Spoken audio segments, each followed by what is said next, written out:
Three things people with health anxiety always do.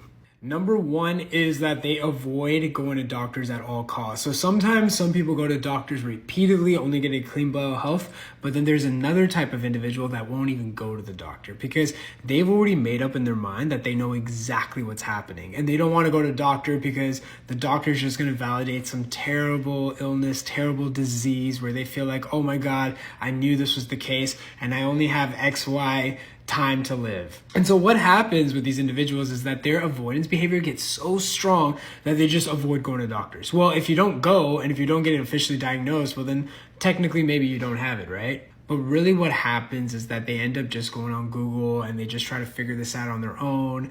And what happens as a consequence is they find something that seems so likely, so realistic that they just don't want to get it validated. But here's the thing. Google is a great place for misinformation, for conspiracy theories, and just because there's information doesn't mean it's the right knowledge. And that leads me to number two, which is they're often Google searching. They're often going on forums, trying to read comments, trying to figure it out.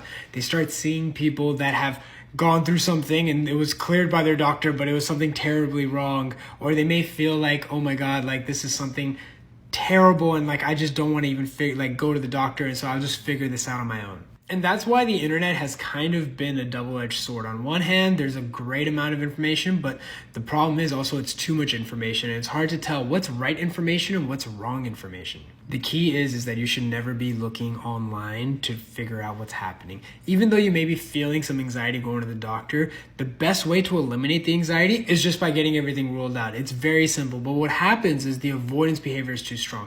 People are following how they feel more than what is the right thing to do. Number three is people with health anxiety are very hyper-focused with their symptoms. They are feeling physical symptoms, but they're so hyper-aware that every small change, every small adjustment, what happens is that anything they put their awareness on ends up growing. So as a consequence, the small aches and pains that normal individuals would experience, they feel an over-exaggerated response. And because it's exaggerated in that sense, they actually feel maybe there's something seriously wrong. And so if you really want to know how to overcome health anxiety, check my bio or check the comments.